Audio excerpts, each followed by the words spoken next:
this is another work example on problems on displacement, velocity, and acceleration on simple harmonic motion. So in our class, we actually have derived the expression for position as a function of time, and velocity as a function of time, and acceleration as a function of time. Okay, but in this problem, you're going to use the velocity as a function of time. Okay, let's dive into the problem. The problem says that you have a 0.500 kilogram mass on a spring, and it has a velocity that is expressed as a function of time given by this expression here. So you have negative 3.60 centimeters per second. So you should note that this is not in SI kasi naka-centimeters, and then the sign of 4.71 second to the power of negative 1 times t minus pi over 2. So the problem asks you to find for period t. Letter B asks you to find for amplitude A. Letter C, the maximum acceleration of the mass. So it asks you for acceleration. So you should get a numerical answer in this case. And for D, the force constant on the spring, so that is referring to K.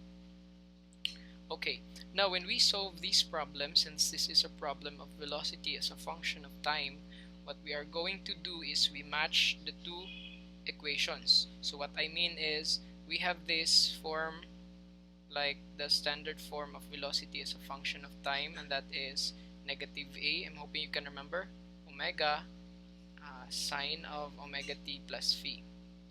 Omega t plus phi.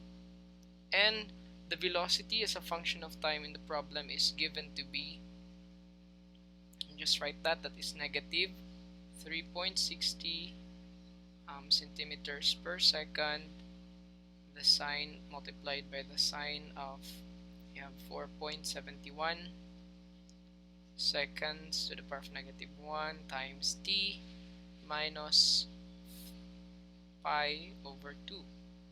So what I said what I mean when I said that you are just going to match it is that you need to note that negative 3.60 centimeters per second is basically this term here, negative A omega, of course the sine. This means that this 4.71 second to the power of negative 1 is basically just omega, and this pi over 2, actually negative pi over 2, is actually your phase angle phi. So let me just write it here. So that means that your omega is 4.71 second inverse. So you might be thinking that this is hertz, but no, the correct value for omega is in rad per second. So this is simply 4.71 rad per second. Now you might ask me, why did you not find rad in this case? It is because, as I have said, I'll put it in red, rad is not a true unit. So that is why in most of the cases it's neglected. It's no longer written. Rad is not a true unit. Okay. And another thing that we have found out is that the phase angle phi, I don't think it will be relevant in the problem, but it's a good thing that you're able to see that the phase angle phi is negative. Okay, I put emphasis on the negative, pi over 2. It's not positive, because if you match this in the original standard form, this could be written as actually as plus negative pi over 2. Okay, so I think these are the things that you can derive from that. And another is that this term negative A omega is simply in this case negative 3.60 centimeters per second.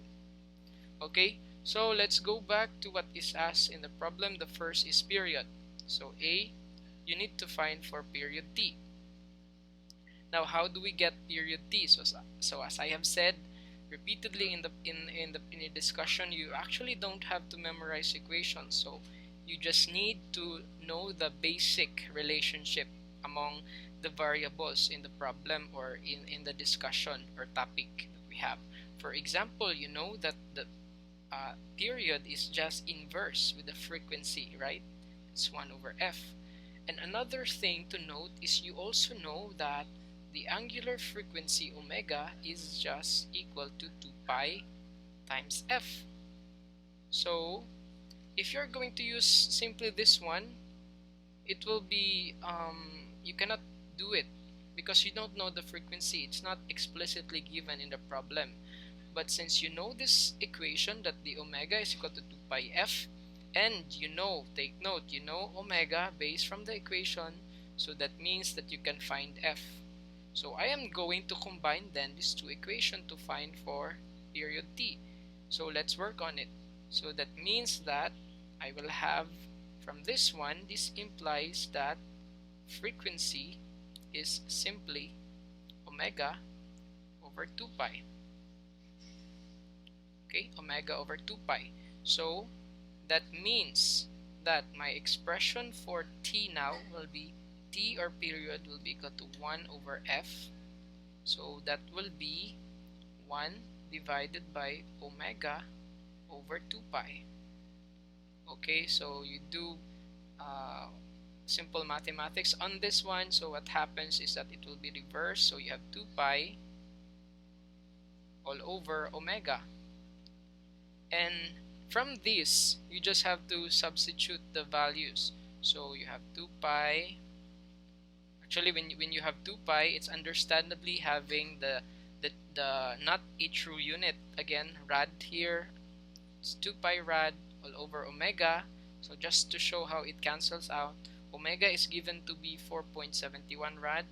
So another thing to note is when you will be working on your calculator, make sure that it is in radian mode and not in degree mode, because it will cause you trouble later if it's in degree mode, because our measurement here is actually radian. So the rad would cancel out. So when you plug it in your calculator, let me just work on that. 2 pi over 4.71. Yes, my calculator is in rad, so I have t, or the period, to be equal to 1.33.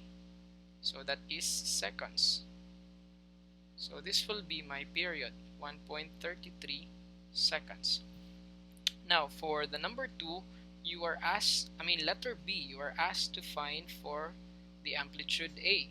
Now how do you get amplitude A? So simple, you just refer to the equation, and you know this one, you have this equation. So negative A multiplied by omega, which is also given in the problem, is equal to negative 3.60 centimeters per second.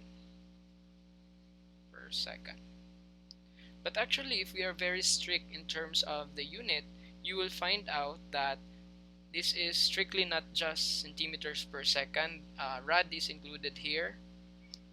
Rad centimeters per second, because as we have said, the amplitude is in meters, this term in meters, but the omega is in rad per second. So that means we will have centimeters rad per second. So yeah, that's it.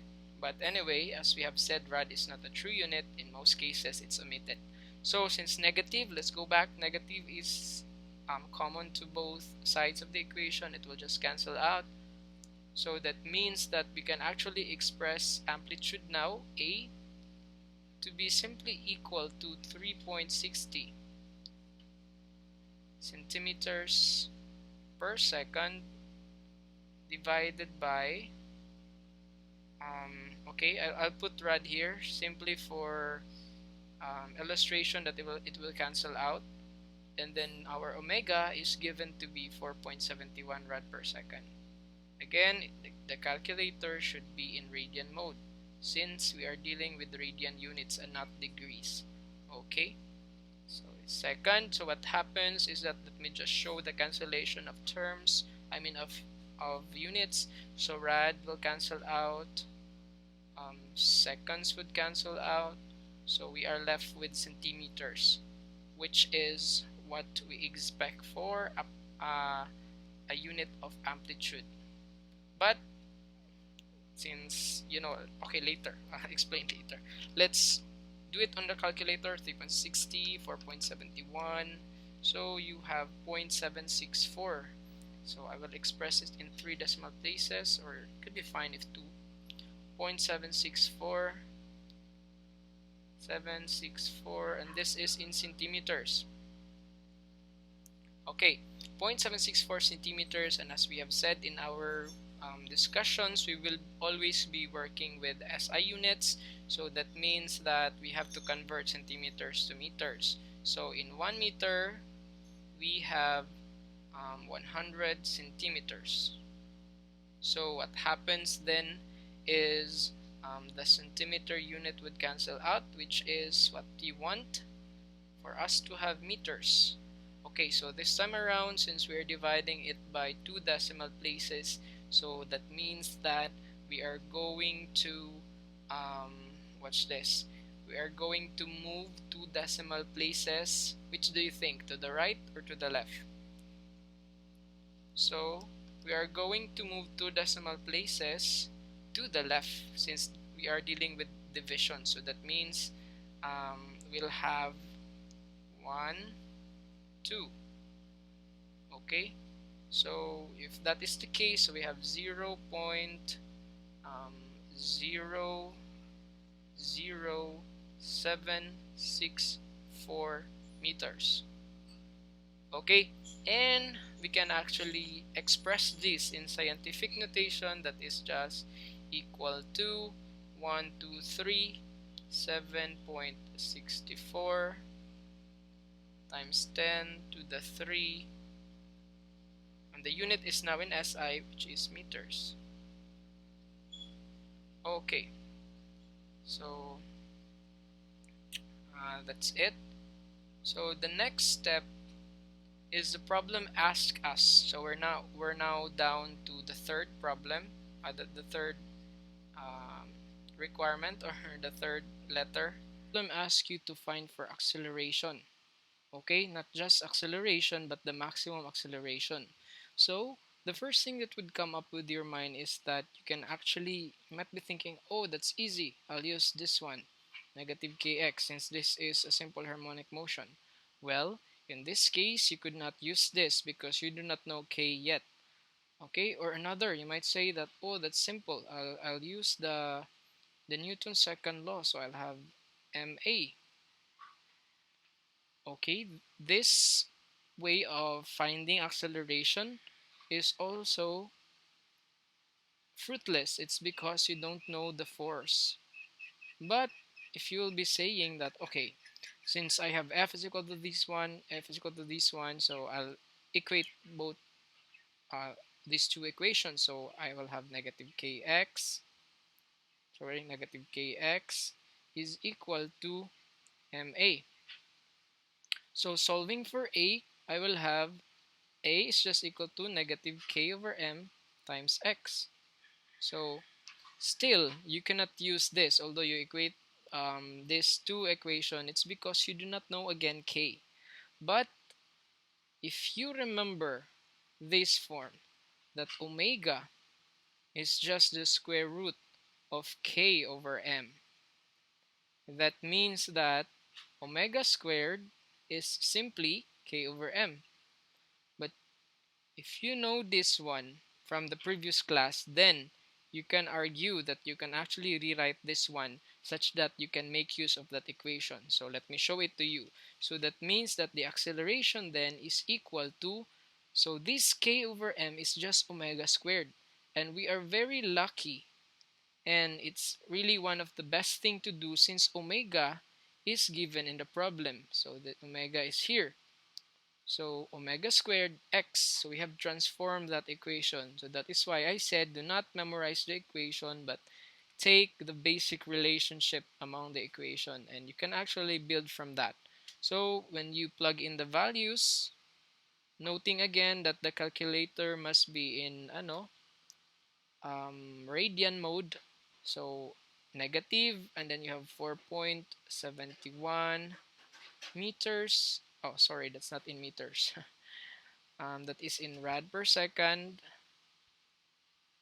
Okay, rad per second, 4.71 rad per second, and you need to square everything, and then you multiply it by the displacement x, which is 7.64 times 10 to the 3 meters. Okay, so when you do that with your calculator, you will get a negative. Okay, so you don't actually have to worry about this rad, because as I have repeated again and again, rad is not a true unit. So inspect first whether you will get a correct unit. So we have meters here and per second squared. So this is right. This is what we expect, and this is the correct unit for acceleration. So that means that we are really on the right track.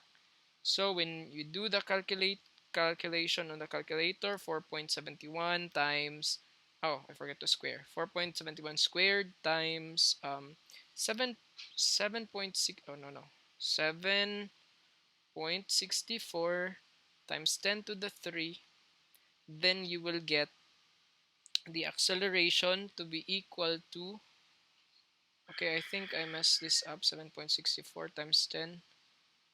Okay, so we actually did a little mistake on the notation class, since we are moving on towards the left.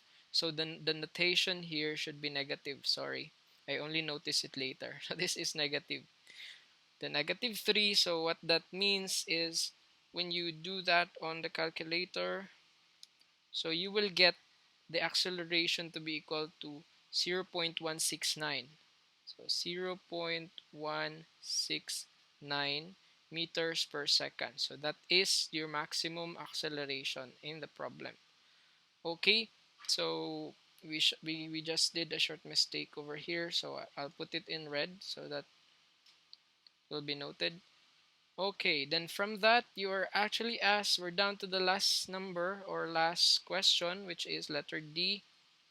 We are asked to find for the force constant K. Okay, we are asked for the force constant K, and the simplest equation that we can actually use, although you can experiment with whichever equation you want, but this is probably the simplest. You know this relationship, right? Omega is just equal to the square root of K over M. So what happens is that you square both sides. So why we actually use this one, since omega is given in the problem, mass is given, so basically everything is just plug and play. Okay, so you have omega squared. What happens here is that the radical sign would cancel out, so you have K over M. So to get K, you just have to multiply mass both sides, so you will have M multiplied by omega squared. So plug in the values. The mass is given at it's 0.500 kilograms. So 0.500 kilograms, and then you multiply it with omega squared. And omega squared in this case is given in the problem to be 4.71. Okay, my pen is not working well. 4.71 rad, being radian per second squared. This isn't squared. Hey, okay. So when you do that in your calculator, first, as we the same with our previous, the way we do solutions in the previous examples, we always check whether we get a sensible unit, so that is kilogram. Okay, rad is not a true unit, so you don't have a problem with that, per second squared. Okay, so I will tell you that this is just Newton per meter, but I'll show it to you later. So I'll work with the units. I mean on the numbers, 0.500 times 4.71. So I get 2.355. So is this right? Oh, sorry, I forgot to square. Should be 4.71 squared, so I get 11.09. So I wonder, because the K was very small, so I was like, is this right? Anyway, so as I've said, you've got this value, 11.01 kilogram per second squared, and I will just show that We know from the class that the force constant should be in newtons per meter, and you will argue that how come we have kilogram per second squared. So to clear your questions, I will just show to you this one. Newtons per meter, and you know that 1 newton is actually 1 kilogram, and then meters per second squared. So when you divide both sides by, you divide everything, you divide newtons by meters. So what happens is you cancel out the meters, and so you are left with what you see below. That is kilograms per second squared. Okay, so Newton per meter is essentially the same thing with kilogram per second squared. So you don't really have a problem on this one. But for if you really want, you can do it as 11.9 Newton per meter. Okay, so that's it. That's it for this problem. I'm hoping you understand this. If you have any questions, feel free to drop it below.